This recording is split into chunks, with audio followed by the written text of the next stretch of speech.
Okay. Maze igihe kirefu ngomba kuvuga kuri iyi topic, but sometimes bambona mengo abantu bamwe bazava bavyakira nabi canke bambwire ngo nkeneye kwivanga mu bintu bitanda cyangwa urazikara hano bamwe cyatara kukubwira ngo ufise umunwa muremure ngo bitubirefu. But like genda umwana ntago okay, ndafise umwana na jewe ndafise n'umugore ndafise n'akabebe mugabo like sinkuze gose ndacari muto, bisigura yuko ikibazo ubunyene dufise mu Burundi ikibazo c'ubukene, tukagira ikibazo cy'ibishamirano muri politiki. Urabona abantu bari kuri Twitter n'abantu bari kuri Facebook n'abandi bari kuri TikTok, turiko duharira kuri politiki. Bamwe ngo aba bantu ngo ntibariko bakora neza, abandi nabo ngo bariko bakora neza. Nagi gusanga twahaye umwanya mwinshi guharira ivy'imigambi gusumba guha umwanya mwinshi gucreya kumotiva aba jeune peut-être badafise idea nini ya ku bintu bya politiki. Hari aba jeune benshi badakurikirana ibintu bya politiki kandi ntago ari kosa nyene. Okay, kuba informe ni vyiza cyane, mwa sometimes hari abantu bataja deep muri politiki, which is not a crime. Jewe ndumuntu kuri TikTok abanzi murabizi ko ndamotiva abantu kuja gukora, sivyo? Ngabe ikintu kimbabaza nuko bajya abantu bavuga ngo na revolutionnaire bakagenda bandondeza bandi, uravyumva bace baje bakambwira ngo jewe ukwera ngo nabwiye ngo abajene mutingiza basi ni miliyoni 2 mu Burundi agende Dubai arondere udufaranga azogaruka yinvestise ahashaka mu Burundi. Bagaca bambwira ngo jewe ngo je nkorera guverinoma, ngo jewe ngo ndi puppet. Let me tell you something. Urashobora guharira kuri politiki kuri Twitter, ugaharira kuri politiki kuri Facebook, ukagira babona miliyoni ni miliyoni, but I can assure you yuko hariyo hafi 80% parti ya 80% yuko ivyo kuravuga atarakine kizopfa gihindutse mu gihugu.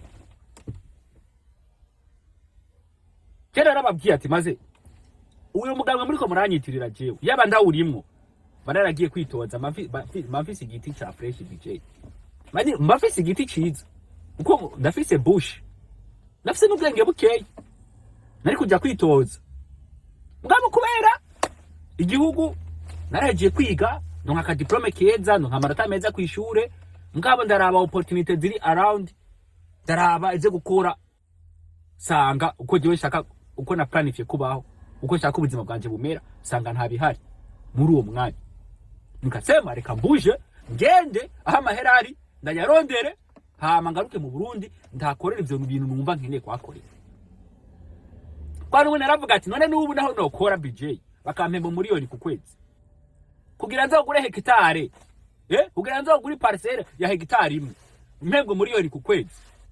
Iyo mbiri ukuntu nzokwifunga nzoba mu gashambrete umve inge nabi sinzoba uko ndabishaka ninike kugira ngo mbike amafaranga yo gushaka kuri iyo parcelle mugabo mfashe imiliyoni zanye nka 15 haze investisa ahantu nko mu gihugu kanka bwati ndiko ndarondera visa kanaka je nacengira chance muri Serbia baca barugurura candibujira muri Serbia cyo ubu ndiko ndapambana ndahamaze imyaka ine ndiko ndapambana ubu no tugaje bashira ku ruhande nkavuga ati mu munsi nzoba nkene gura hectare kanje nzogenda ndakagure BJ mama iyo ntwara bavuga yuko badashaka niyahinduka umunazagenda ayitagatire asagatire mu gihugu n'ubu nyene no genda nkatagatira kuko je naco niyagiriza na kimwe nagize mu Burundi ashaka kugenda ravyo mugabo anatanda yuko je mbaho ko nshaka sinzorindira ivy'intwaro guhinduka canke ngo intwaro ngo sinzi baba bari nk'abantu bro banza wirabe my G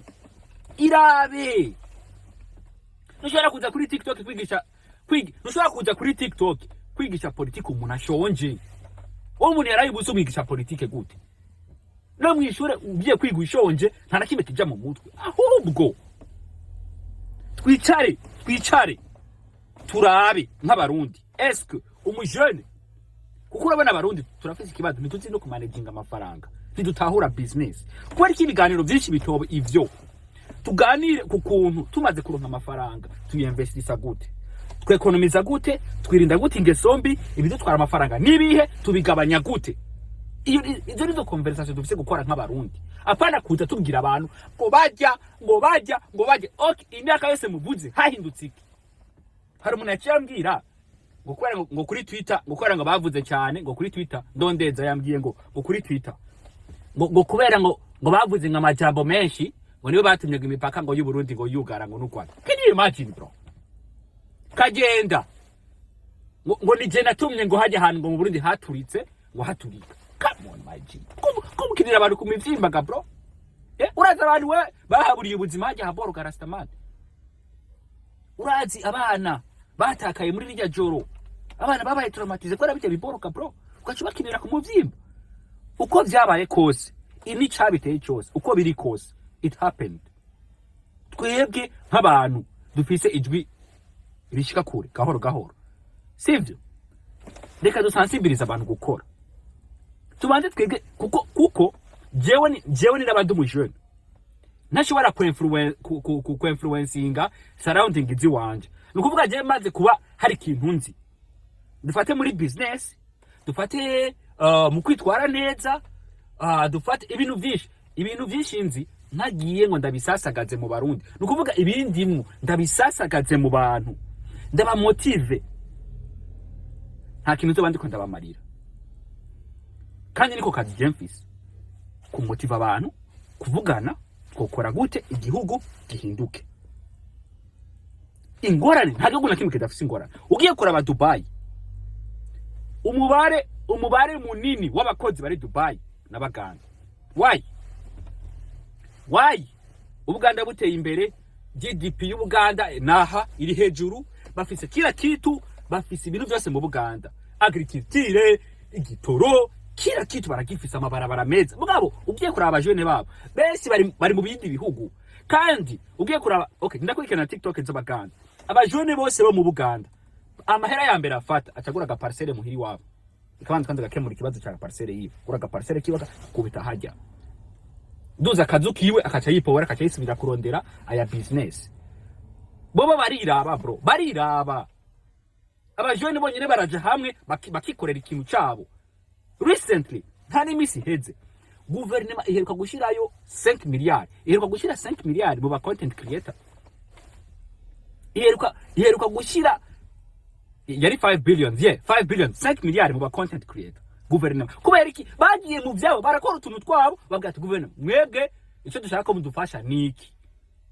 Mugabo ugiye kuraba kuri TikTok y'abarundi, aho kuvuga ati guverinoma dushaka yuko dukorera ibi, bariko batwana ngo umugambwe ngo wa fresh n'uyuhe, uyu mugambwe ngo wa fresh n'uyuhe, ngo uvuga ukuri, ngo uzi politike ninde, which is nonsense. Reka tuje hamwe nk'abajene, guverinoma ni yabona turabajene muri miliyoni 3 turiko dusaba ikintu kimwe, bazokiduha, wallahi billahi bazokiduha. Twende tubabwira ati twebwe dukeneye gukora ibi. Aba promoter bo mu Buganda babahaye miliyaridi 3, imiliyaridi 3. Guverinoma iriko ikirahakaza abajene muri guverinoma nyene yonyene, bariko barahamwa abajene akazi, abajene bakiri bato. Kenda murabe Kenzo ni presidential advisor ku by'umuziki, uravyumva, akora ku kirimba maji. Mugabo twebwe aho kugira ikintu kimwe kiri specific dusaba guverinoma, turiko duharira imigambwe maji. None nkaje nizira kimana mu ndabe rikuru kwimana, jewe sinzirigene batandukanya amoko, sinzirigene baraba ngo uyu n'uyu, ngo nta nivyonzi. Hari no muntu yambwiye amoko yanje kuri TikTok, yayanyandikiye muri commentaire ngo wowe nguruyu, nta nivyo narinzi jewe maji, kuko jewe I'm busy focused on my life, no gufasha bagenzi biwanje turi muri field imwe. Nivyo binyenteresa gusumba iyo nonsense je ya politike ya rastamani. Politike ni scam my G. Gendera muri Amerika biriko birabayo. Twe twari tuzi ngo Trump ni umuntu muzima. Look at what he's doing. Rabi nari karakora bro. Twe tuzi ngo Trump ni umuntu muzima. You look at the nonsense he's doing. Mubari da mataru kandi ko ndavuga kuko nashavuye. Murabe kavuye Trump ari karatera. Twe tuzi ngo ni umuntu muzima. Politike ni scam my G. Genda murabe Epstein files, abantu bari muri Epstein files bajya abantu twari twubaha, murabe amabi bakoze, bajya abantu bisohotse ubu, urazi gituma bisohotse ubu ntacuzi. That's why I'm telling you, politics ni scam bro.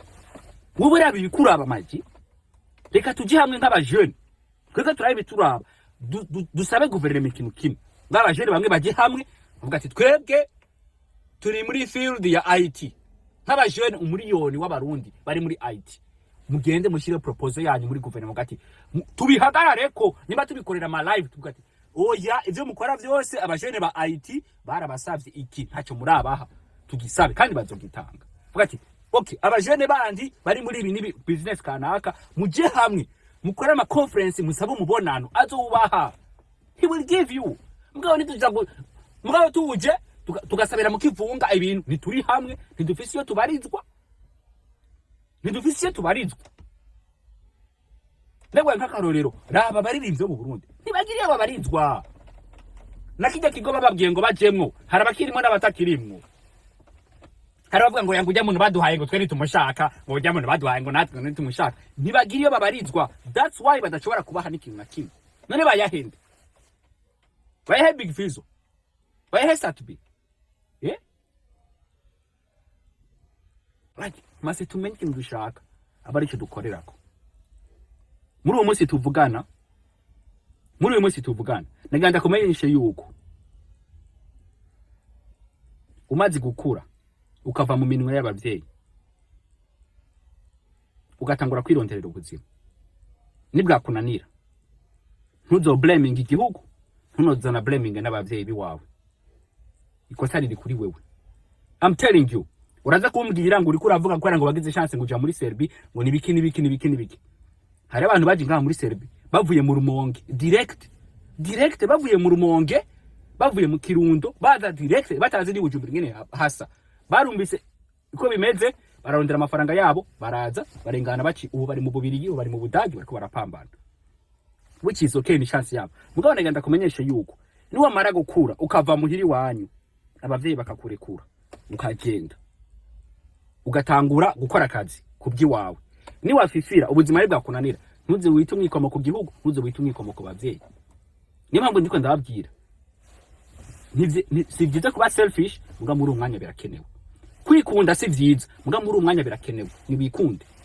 Bajye abantu bakubwira ngo mugende fati inkoho ngo mugende ngo mukureho guverinoma, bazo gukubita usasa mu ngiti maji, bazo guturitsa uruntu, bazo kurasa my bro, uzopfa tukwibagire.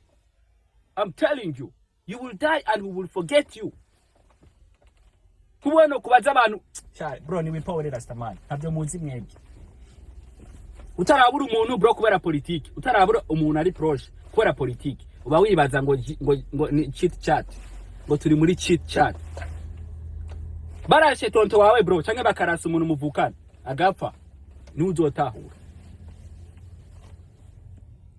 Uburundi bitagenda neza bro, move bareke babisire maji, rero okere kuguma ahantu batagufata neza cyangwa ahantu opportunity zawe zidahari, babisire. N'abarundi banga birirwa barigira Mozambique bigira muri Kenya, babisire bro, genda cyomokere babisire. Rondera ubwo bufaranga bwawe buke Imana igufashije ukabwe economiza aho babisire. Intambara kuri Twitter ni kuraho guverinoma, intambara kuri TikTok na kindura mu gihugu. I'm telling you maji, baje abantu bariko baratubwira ngo wagwani bose nta numwe yerekana no mu maso, bafise ama profile tuzatahura. Bamwe bashize ku tunyoni, abandi bashira ko utuyabo, abandi bashira ku duki, ntituzi niyo baba maji. Look after yourself, I'm telling you. I made my decision. I left. With Uganda, my life is not bad. It's fresh. So, wewe raba uko ubuzima bwawe bupanze and do the necessary. Murakoze cyane.